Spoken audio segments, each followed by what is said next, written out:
Muito bem, bom dia, ouvintes da Rádio Jornal M540, Rádio Maior Cobertura e Audiência do Estado de Sergipe. Obrigado pela sua audiência, obrigado pela participação, você em casa, no trabalho. Nós estamos aqui no Melhor a Cada Dia, a gente volta já já. Muito bem, obrigado pela audiência, obrigado pela participação. Você que está aí em casa, no trabalho, no trânsito, se deslocando de uma cidade para outra, você que está em outro país nos acompanhando também, pessoal do Gabão, você que está em outro estado, Minas Gerais, a galera do Rio de Janeiro que nos acompanha através da internet. Hoje o Sol atinge o ponto mais alto ao sul em sua trajetória pelo céu, que a gente chama de solstício de inverno. E começa então o verão aqui no hemisfério sul. Hoje eu vou ter a grata satisfação de falar um pouco sobre o movimento estudantil, que se consolidou como uma das principais formas de mobilização social. E eu fiquei curioso em saber que desde o Brasil colônia esses movimentos já existiam. Por exemplo, em 1710... vários estudantes faziam parte de conventos religiosos e se juntaram para expulsar os franceses dos colégios e das moradias que abrigavam os religiosos no Rio de Janeiro. E em cima desse movimento estudantil, em cima desse ditadura, e em cima dessas tensões hoje também, muita gente brinca com a ideia de pensar em sonhar, que achar que a ditadura era melhor. A gente trouxe aqui hoje o advogado, empresário bem-sucedido, primeiro presidente de diretório estadual do movimento estudantil, João Augusto Gama. Bom dia, Gama, tudo bem? Bom dia, Alexandre, bom dia, ouvintes, prazer imenso estar aqui com você para a gente conversar um pouco sobre esses assuntos do movimento estudantil, de política. Esses fantasmas, né, de ditadura, né, também que ditadura é um bom negócio. Porque as pessoas não sabem, não entendem o que é a falta de liberdade, não entendem o que é um poder judiciário cerceado das suas prerrogativas de julgar, de conceder habeas corpus. Habeas corpus é um instrumento legal existente desde o século XVI, desde a Magna Carta, lá em 1512, da Magna Carta lá na Inglaterra, né? Onde ninguém pode ser preso sem um mandato judicial, né? A não ser em flagrante delito, né? Só de boato, né? A pessoa vai presa. Pois é, então quando se fala nisso eu fico horrorizado porque vejo quantas pessoas desapareceram, né? Então hoje está se dizendo o contrário. Não era nada disso, é só quem falava mal, não, o número de pessoas foi muito pequeno. Era isso. E outra coisa, e fora o desmando que houve no Brasil durante o regime ditatorial. E falo desmando mesmo, financeiro. Porque as coisas eram mais escondidas, mas eu vou perturbar você um pouco antes, porque eu estava no evento lá do Espaço Gama, e eu vi você falando e vi que você ficou emocionado. Assim, como eu não tenho muita intimidade com você, eu vejo você como uma pessoa fria, e vi você emocionado, aquilo me marcou muito ali, você na frente dos seus irmãos e tal, e parece que você perdeu a mãe muito cedo, Gama. Isso fez uma diferença? Você acha que fez uma diferença na sua vida? Claro que faz, né, Alexandre? Eu perdi mãe com 1 ano de idade. Você tinha 1 ano só? A minha mãe morreu de parto e o meu irmão morreu. E naquela época meu pai tinha 40 anos e... novo também.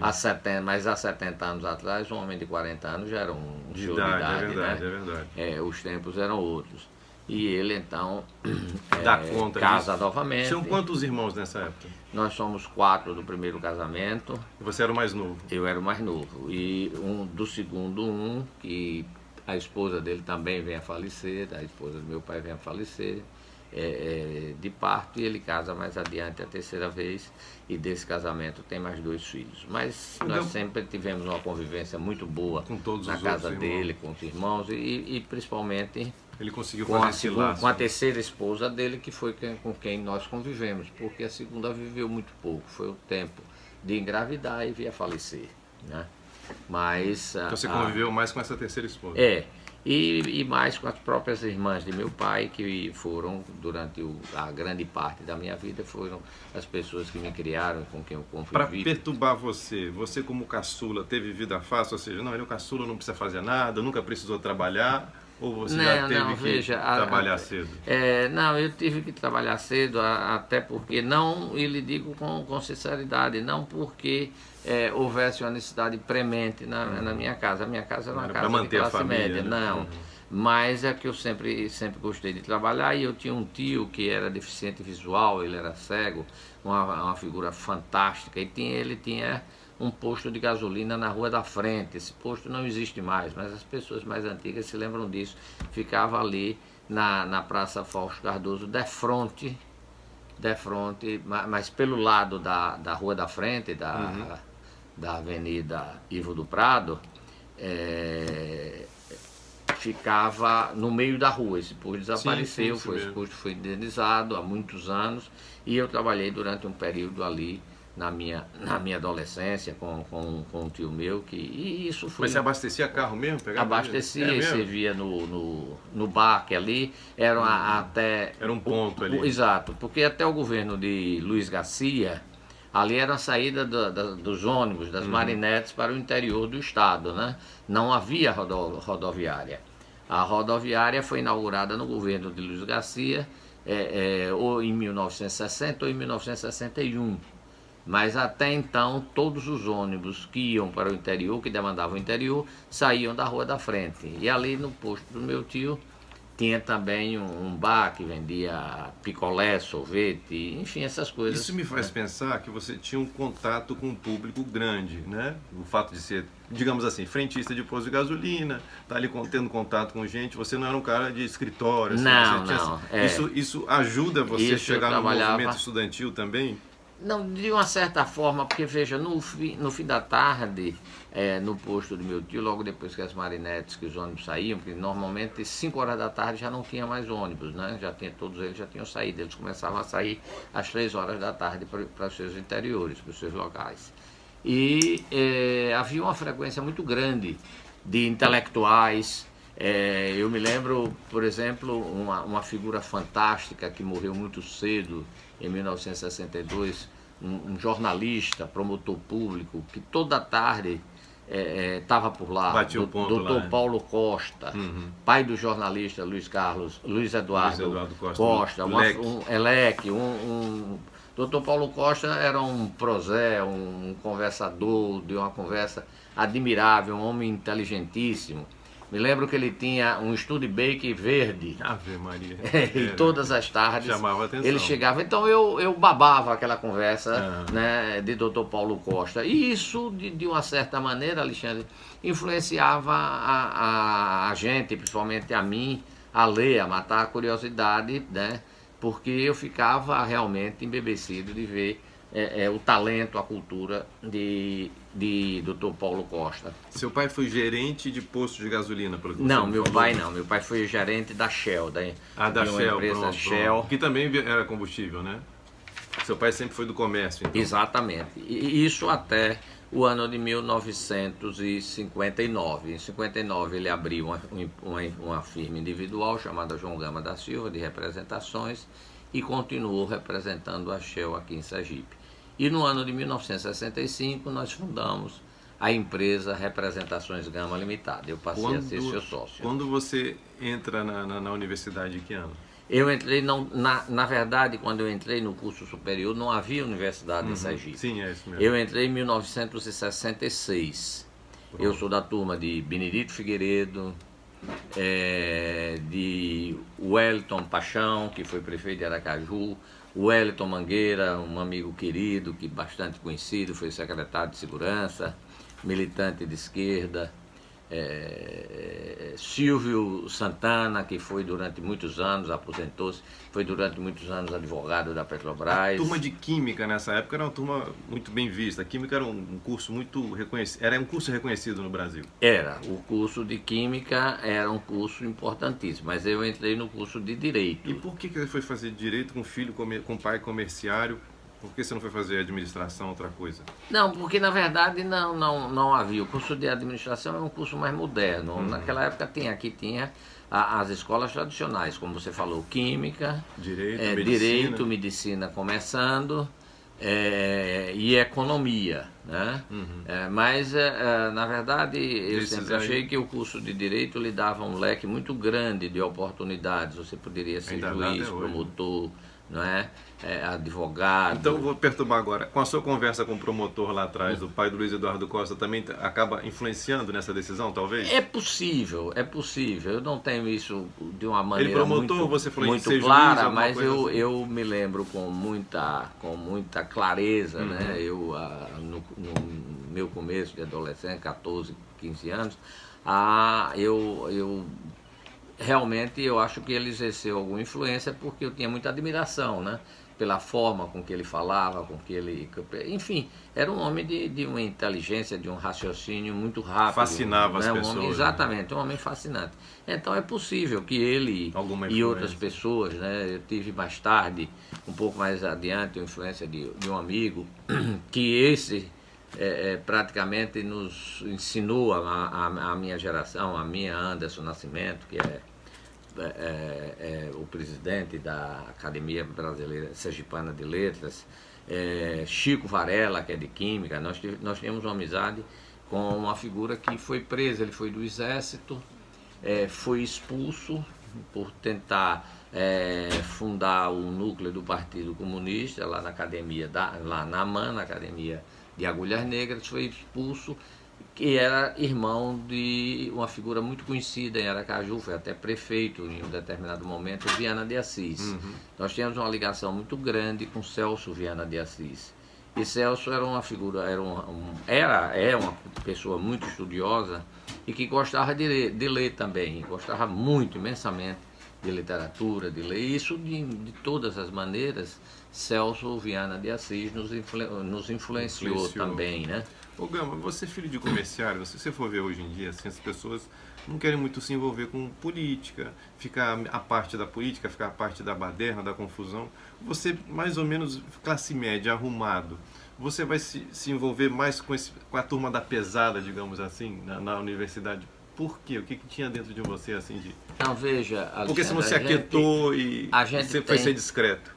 A gente tem que se situar no tempo. Veja, quando em 1964 o governo de João Goulart, de Jango, como ele era conhecido, do presidente João Goulart, foi derrubado pelo golpe de 1º de abril de 1964, a consequência imediata foi o surgimento houve o golpe e logo depois essa ditadura vai aos poucos, paulatinamente se aprofundando. Prisões, cassações. E o que é que nós temos nesse quadro? As forças que faziam oposição ao regime militar, que foi se instalando, essas forças vão aos poucos sendo mandadas para o exílio, para o exterior, sendo presas, muitas assassinadas. Então, a cada momento, foi se estreitando a partir de 1964 e se agudizando em 1968, foi se estreitando o campo de oposição no Brasil. E esse campo ficou restrito praticamente, com esses exílios e essas prisões, ficou praticamente dentro das universidades brasileiras, né? Em março de 1968, houve no Rio de Janeiro um assassinato de um estudante em um restaurante estudantil, e isso repercutiu bastante no Brasil inteiro. Houve manifestações. Isso mexeu contigo também? E mexeu com todos nós, né? Mexeu com todos nós. Em maio de 1968, foi criada a Universidade Federal de Sergipe. Assume como reitor da Universidade Federal de Sergipe o doutor João Cardoso do Nascimento Júnior, um sergipano nascido em Santos, mas uma figura fantástica, um homem muito decente, muito equilibrado. E o doutor João Cardoso deu muita dignidade à recém-criada Universidade Federal. Em agosto desse mesmo ano, isto é, de 1968, nós tivemos as eleições para o Diretório Central dos Estudantes da Universidade, da então recém-fundada Universidade Federal de Sergipe. Disputamos as eleições, eu encabeçando a chapa e a outra chapa encabeçada por João Bosco, Hollenberg e Cortes. Nós ganhamos, eu ganhei a eleição, aliás, uma eleição por uma larga margem, perdendo apenas em 2 escolas, mais no próprio João Bosco, na de Serviço Social, e com a diferença menor na Faculdade de Filosofia. Então, nessa época, assim, em casa, pai e mãe não orientavam em momento nenhum, assim, ó, sai desse negócio. Não, vai fazer direito, tá fora disso. Claro, o momento tá ficando quente e tal. Isso havia um permanente cobrança e aviso, né? E principalmente por parte do meu pai, que era um conservador. Né? Empresário, né? Trabalhando, medo de represária para o negócio dele também, com certeza. É possível, mas nós fomos em frente, Alexandre, acaba de me telefonar o Chico Varela, né, que foi um dos artífices e um dos grandes companheiros nesse momento. Então nós ganhamos a eleição. O país em efervescência. Em outubro de 1968, nós fomos a São Paulo, ao Congresso da UNE. A UNE era a União Nacional dos Estudantes, que estava fazendo o que iria realizar o 30º Congresso Estudantil. Esse congresso foi realizado na clandestinidade, né?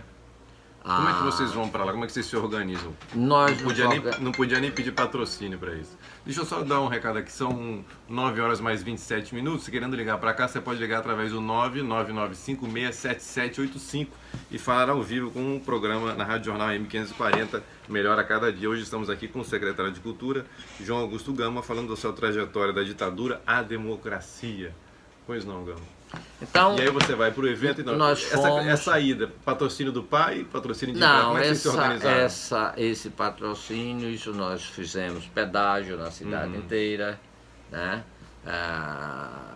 Então para aí vocês tiveram que se expor, né? Todo mundo ficou sabendo que vocês iam. E tivemos algumas participações, né? Nós tivemos uma contribuição um pouco maior, que ajudou bastante a ida da bancada, né? Que eram representantes de todas as escolas.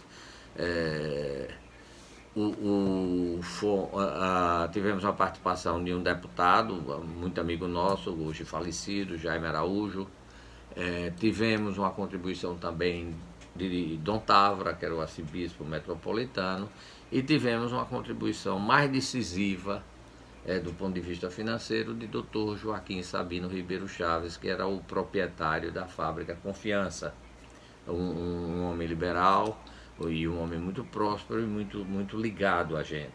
Deixa eu te fazer uma pergunta. Partidos políticos naquela época ou hoje têm condições de se apoderar dessas cabeças desses meninos e influenciar de certa maneira nas decisões do movimento? Você acha que isso é possível, não é? Como é que você vê isso hoje ou naquela época?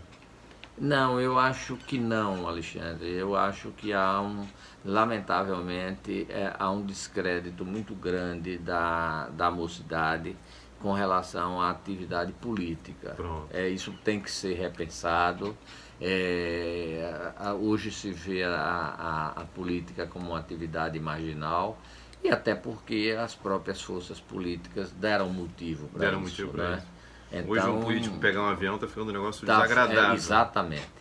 Exatamente. Então há realmente por parte da nossa juventude uma descrença da atividade política. Fica difícil.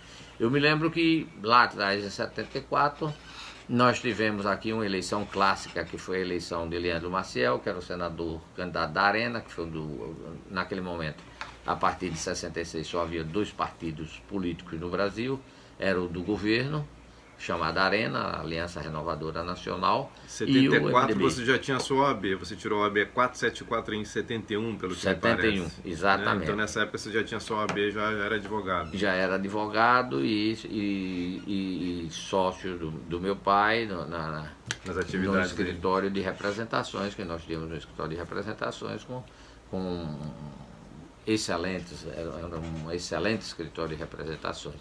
Nós tínhamos basicamente duas representações muito fortes, que era a Shell, com a parte de lubrificante para todo o estado de Sergipe, e a Companhia Hansa Industrial de Joinville, que são os tubos Tigre, né? Que eu representei até o ano de 92. Bastante então, tempo. Eu tive digamos assim, a sorte na vida. Nós tivemos duradoura, né? Até porque hoje as coisas duram menos, né? As coisas hoje, lamentavelmente, passam mais rápido. Você chega a ser preso, Gama? Sim, veja, nós tivemos, em 64, eu era menor, fui preso e solto no mesmo dia. Logo você depois, foi preso menor de idade, então? Mas quando a repressão... E Exército, Polícia Militar, quem foi atrás de você? Quem me prendeu foi o Exército. Né? Eu fui preso por um sargento, Leonardo, que é uma figura muito interessante, que passou, eu estava na casa da minha avó, isso em abril de 64, ele passou por lá, depois disse, olha, vamos fazer o seguinte, você não vai fugir? Eu disse, claro que não. Eu disse, então eu passo amanhã de manhã aqui para lhe pegar. Pra te pegar. Aí você ficou esperando. Leonardo Machado, que no dia seguinte ele passou, mas quando a própria repressão, quando eu cheguei no 28, que eles perceberam que eu tinha 17 anos de idade, acho que havia um constrangimento, né? Não, ele é menor. No fim da tarde eles Mas como é que era lá nos 17 anos, o 28BC era um símbolo, era bastante representativo, o Exército.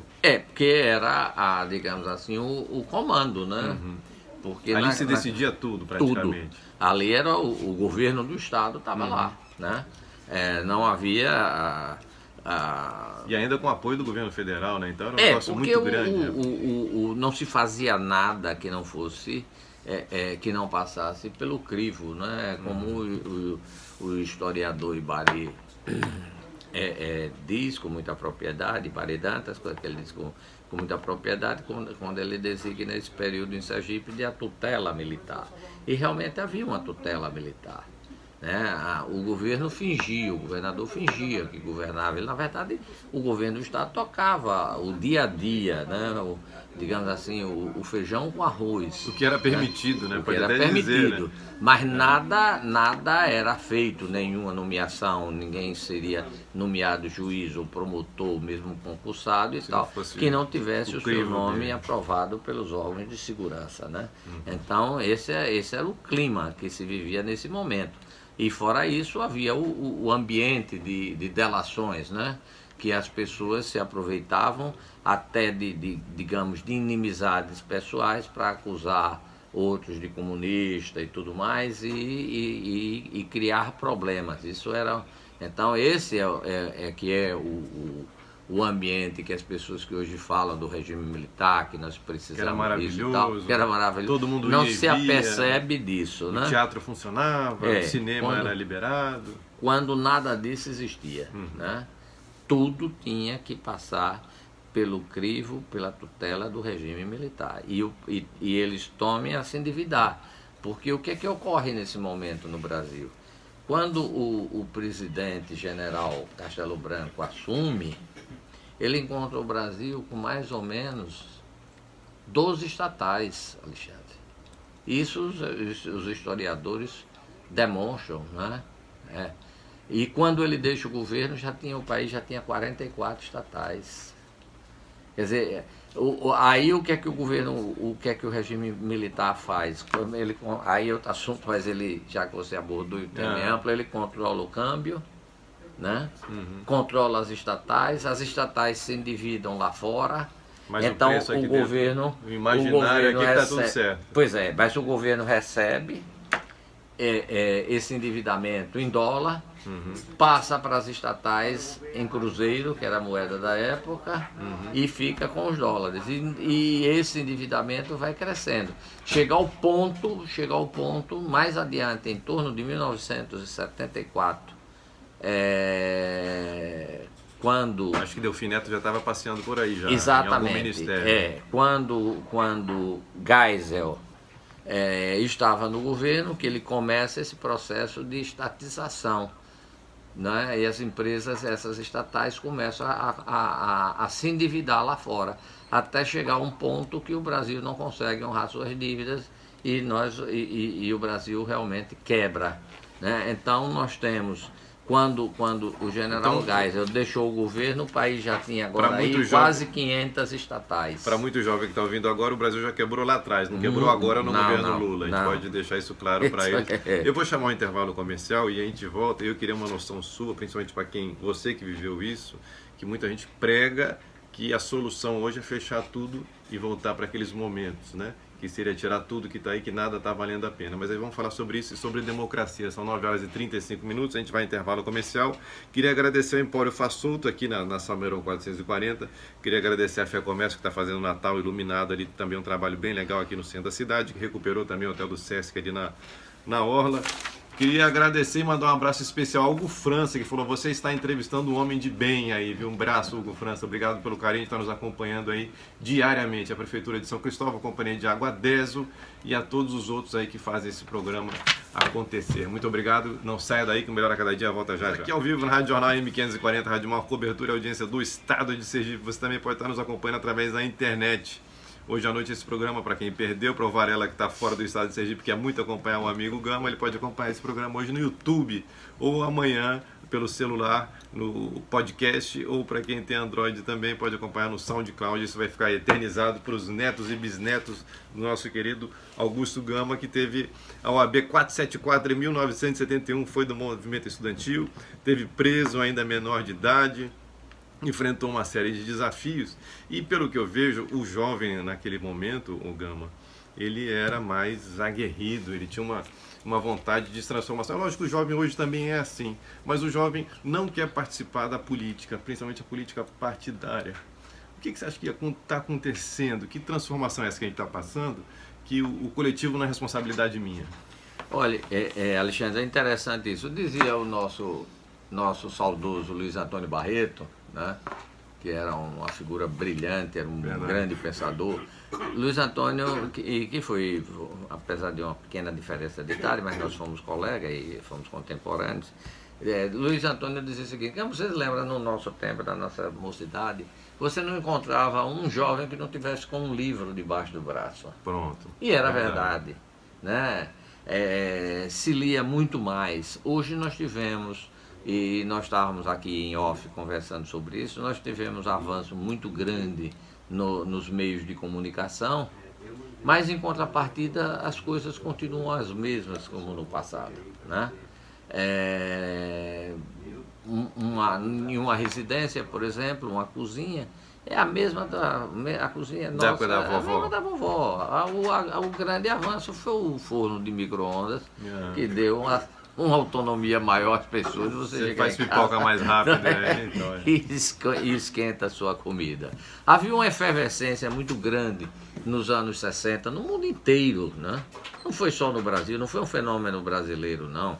Nós tivemos o mundo protestando contra a famosa Primavera de Praga, lá em 1968, verdade, que foi o avanço dos tanques soviéticos na cidade de Praga, quando eles lutavam em Praga por liberdade, e isso acabou sufocado. Mas a gente não pode Tivemos negar, em a gente está Paris. num momento de transformação muito grande também. Você vê aí o problema dos Estados Unidos com a Coreia, né? Eu acho que é a Coreia. Sim.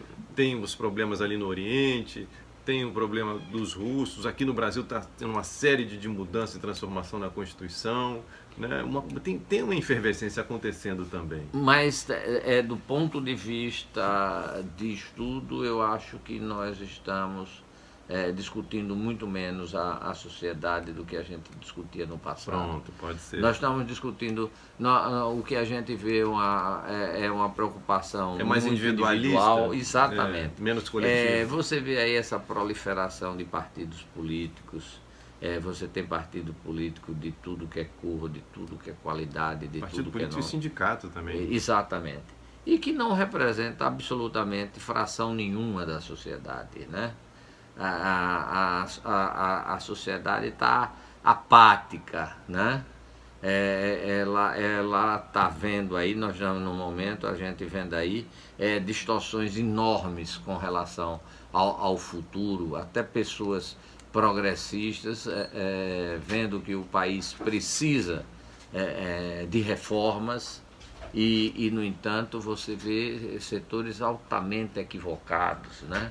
Quando jogando muita coisa para a plateia. Pois é, também. quando a gente vê aí que se fica falando que o povo vai ser prejudicado com a reforma da Previdência, essa reforma da Previdência não é nada, ela é muito cosmética. O país vai precisar mais adiante de uma reforma muito séria. E o que eu temo, sabe, Alexandre, é que a gente chegue ao ponto que é preciso piorar mais para que as coisas comecem a melhorar. Agora, o lamentável porque também... a própria sociedade está indo nessa luta aí, porque o que está se vendo aí é a perpetuação de privilégios.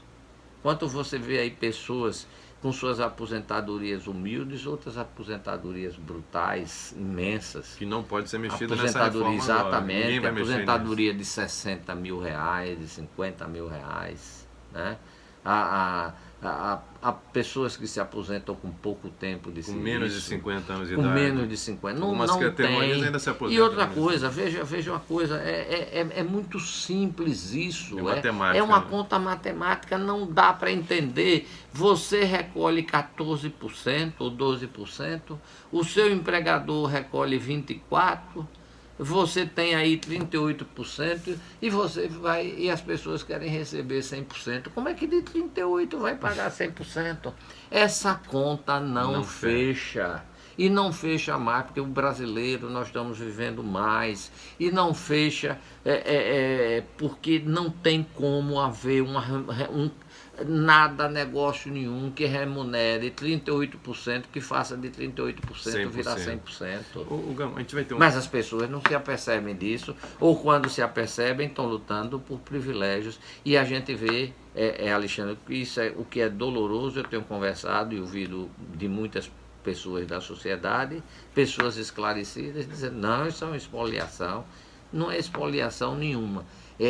O que é preciso entender é que a reforma da Previdência é necessária para ela poder continuar existindo. E mais, essa reforma é cosmética. Ela vai ser, com certeza. Uma maquiagem aí para passar o ano eleitoral. E depois vai se precisar de uma reforma mais profunda, de uma reforma mais séria, porque o mundo todo esbarrou nisso, né? Não é possível. Aí diz, ficou fora o campo. Exato, mas o homem do campo, essa conta do campo não pode estar na Previdência, essa é uma conta social, deve ir para outro setor. Ela não pode ser colocada, tem regiões diferentes, né? Ela não pode ser colocada na conta da Previdência. Ela é uma conta social que deve ser paga e precisa continuar a ser paga. Agora, ela não é uma conta previdenciária. Vou fazer uma pergunta agora. Aquele menino lá dos anos 60, que foi presidente de um movimento estudantil, o primeiro movimento estudantil, e com uma ideia de mudar muita coisa. O que acontece, digamos, quando você chega lá e fica tudo mais difícil, né? Você hoje está numa posição, está no topo da cadeia alimentar, né? O que acontece quando você chega lá que não é fácil você fazer? O que impede tanta coisa assim? O que você percebe é o seguinte, há um empoderamento, e eu digo isso com muita clareza, lamentável, mas é verdade. Há classes mais iguais do que outras, né? Lamentavelmente. Então, há categorias que passam as suas gambiarras, né? E que conseguem os seus privilégios em detrimento do que, em um momento infeliz, o meu querido Marcelo Deda chamou da raia miúda, e a raia miúda ficou sempre passada para trás, né? O governo Jackson Barreto, e isso nós fizemos isso e eu assumo a responsabilidade disso, quando nós fizemos o plano de cargos e salário valorizando esses setores. Mas isso foi muito pouco, isso é muito pouco, né? O que a gente vê é que tem categorias, juízes, promotores, esses setores com os privilégios maiores e ficam imexíveis aí. Exato. Com férias de 60 dias, ninguém precisa de férias de 60 dias, o trabalho é salutar, né? Então, eu sei que quando eu digo isso, desagrada as pessoas, mas eu tenho 70 anos de idade e também não estou mais para passar vaselina. Fazer agradar os outros. Porque fica muito difícil você estar no meio do povão, que não tem esse auxílio moradia, e você vê um cara que tem um alto salário, tem um auxílio moradia, auxílio paletó, assistência médica. Como é que você explica isso? Fica impossível de explicar isso. E principalmente quando se sabe que essas pessoas, muitas delas que têm auxílio moradia, já têm a sua moradia. Já né? tem a moradia também, que é outra. Mas não é ilegal, né? Como eles dizem, mas Exato, não é legal. Eu tenho direito na lei, então eu quero receber. Perfeito. Então são essas gambiarras, são esses privilégios que foram feitos que em um determinado dia a sociedade vai acordar, ela vai ver que não é possível. Agora, nós tivemos avanços grandes. Consideráveis. Né? Claro, por exemplo, os concursos públicos que são feitos, você vê a própria Justiça de Sergipe e de resto no próprio país, no país inteiro. Outro dia eu estava em Recife conversando com um rapaz daqui, mas ele passou no concurso em Pernambuco, promotor público. Quer dizer, esses concursos hoje são nacionais, né? Então, você acredita em Estado mínimo? Muitos partidos novos vêm dizendo isso. Não, tem que privatizar tudo. Você acredita nisso? Não sei se você pode falar, mas eu já acreditei e hoje eu tenho dúvida que alguns segmentos porque não merecem ser privatizados. O Estado não tem condições, não tem condições de investir. Por exemplo, é um caso clássico aqui, o Seito diz, aqui nós tivemos a privatização da Energisa, da Energip, né? E das telecomunicações? Das telecomunicações. Telemar, né? Quando se fala isso, aí eu vou dizer aqui uma obscenidade, né? Se diz, a 10 é patrimônio do povo de Sergipe. Do povo pode até ser, mas meu eu não tenho nenhuma parte nisso. Porque veja, quando você vê uma empresa como essa, que não tem recursos para investir, se ela não tem recursos para investir, mas pelo menos o seu titular, o seu proprietário teria, mas não tem. Também não tem. Não tem. Então, como é que você vai estender, democratizar, levar esse serviço de boa qualidade para a população se você não tem recursos para investir? Então, isso tudo tem que ser pensado, Alexandre, tem que ser discutido amplamente com a sociedade. Agora, não se pode esconder, botar isso debaixo do tapete, como se e fazer como se o problema não existisse. Com a barriga pra Você frente. falou há pouco em Roberto Campos. Roberto Campos dizia que o brasileiro tinha o hábito de botar o papel na gaveta, como se escondendo o papel o assunto se resolvesse. Não, o papel se resolve por si só. Não adianta se esconder as coisas, né? Elas aparecerão. Então fica se camuflando essa realidade, né? Nós estamos em um momento de muita dificuldade no país inteiro. Eu tenho aprendido muito aqui no rádio, Gama.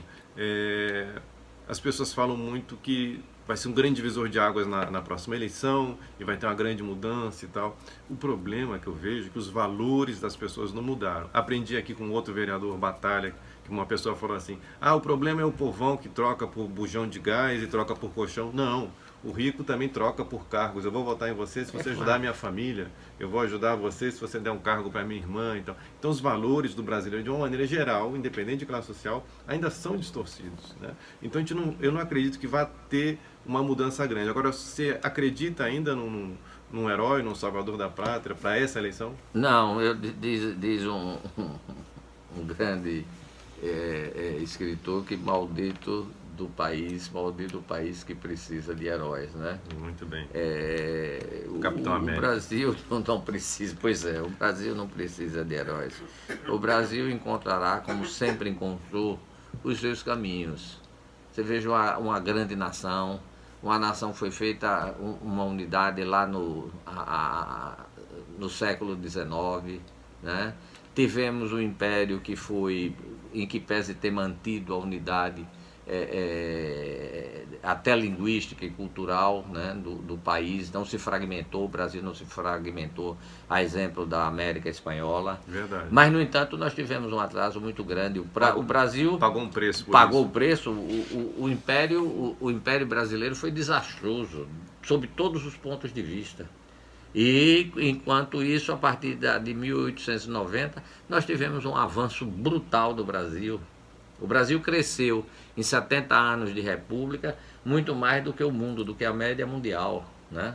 Então, o Brasil teve um crescimento até a década de 60, com o regime militar tem um retrocesso, mas até a década de 60 o Brasil cresceu muito mais do que a média mundial, né?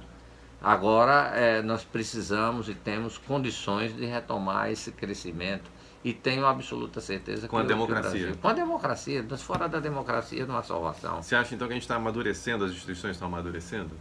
Então, a gente está se vendo. As pessoas ficam tristes com essas pessoas sendo presas, políticos sendo presos, mas eu acho que isso é um amadurecimento, mas, é uma claro, melhora. Porque no passado não havia isso, né? Juiz e hoje sendo não. preso, né? E agora a turma bota as barbas de molho, né? Fica com receio, com medo, ninguém sabe o que vai ocorrer. E antes não precisava ter esse receio. Exato. E a gente pode dizer lá atrás, então, que na ditadura, menos ainda. Quem imaginava há 10 anos atrás essa debacle da Odebrecht, né? Quando se falava em Odebrecht. E o menino que está preso era o príncipe da família. Era o príncipe, né? Então, por isso tudo, eu acho que o Brasil encontrará o seu ramo, o seu rumo. O que o Brasil não precisa é de salvadores, né? Chega de salvadores da pátria. O que nós precisamos é de trabalho sério, trabalho com competência, investimento, se criar ambiente de negócio. O Brasil precisa facilitar com que você abra empresa, com que você feche empresa, facilitar a vida do brasileiro. Você já viu coisa mais complicada, Alexandre? Né? Você já tentou fechar uma conta de banco? É outra coisa terrível. É um negócio cartorial. E está sempre devendo dinheiro. Então, tem que ter uma taxa, faltou e você não consegue fechar. Você termina no PROCON, né? Criando, né? Ou vai para o PROCON para poder conseguir fechar uma conta de banco. Né? Abrir uma empresa é outro problema. Então, o excesso de burocracia, né? O estado cartorial que é o Brasil. Então, mas isso já foi pior. Já se reconheceu muito mais firma, hoje já se reconhece muito menos. Então, por isso tudo, eu acho que o Brasil está melhorando e vai melhorar. Aqui nós temos investimento. Agora mesmo nós temos uma termoelétrica sendo implantada aí. Vai haver mais leilões para implantação de termoelétrica. Algumas empresas vão poder se instalar ali para pegar essa sobra de gás que vai ter ali na região. Agora, o que a gente está sentindo é que há uma recuperação, o ambiente está propício, mas que há uma recuperação, mas muito lenta. Ainda é lenta ainda, não vai ser para o ano que vem. Quem esperava para o ano que vem pode aguardar um pouco mais. Exatamente. Eu queria, lamentável dizer que passou uma hora, Gama, e dizer que agradeço muito a sua participação. Eu vou passar você para as considerações finais, mas antes eu queria agradecer então quem está com a gente aqui, a Juliana da Fassolto, com o Empório Fassolto, que está lá com uma promoção muito legal, na Simeão Sobral 440, de bebidas e cestos de Natal, a Prefeitura de São Cristóvão, a Companhia de Água Deso, a Fé Comércio com Natal Iluminado. E chegando ao final do programa, agradecer o carinho também pelo tempo que ele teve, abriu mão do tempo dele, provavelmente nessa semana também, que o governo do Estado do Sergipe está em polvorosa com essas manchetes aí do dia, mas de coração agradecer a sua vinda aqui e dizer que foi muito agradável e aprendi muito hoje. Eu é que lhe agradeço também, Alexandre, pelo espaço. Mais uma vez digo da minha admiração por você, pelo seu trabalho. Obrigado. E fico feliz de ter agora você com um programa de rádio, né? Isso aí, que a gente sabe que é um local aberto para a gente... E mostrar que tem coisas boas acontecendo também nesse cenário aí. E para a gente discutir, né? Então, me coloco à sua inteira disposição. Ao povo da minha terra desejo um Feliz Natal, um ano novo de muita prosperidade, que vocês brinquem muito, mantenham a moderação, atenção Beba com na moderação. direção, né? Isso aí, vamos em Né? frente. Não deixem famílias infelizes, né? Por um momento de falta de lucidez. Verdade. Portanto, um Feliz Natal e um bom Ano Novo para todos nós. Isso aí, um Feliz Natal, um bom dia e boas compras. Aproveitem aí o dia aí, quem está de recesso, aproveitem o momento. Muito obrigado. E amanhã vamos estar aqui com Josailton Lima, vai falar sobre 35 anos de jornalismo. Como é que foi essa experiência dele aí no jornalismo. Muito obrigado, então, até amanhã, 9 horas. Um abraço, até lá.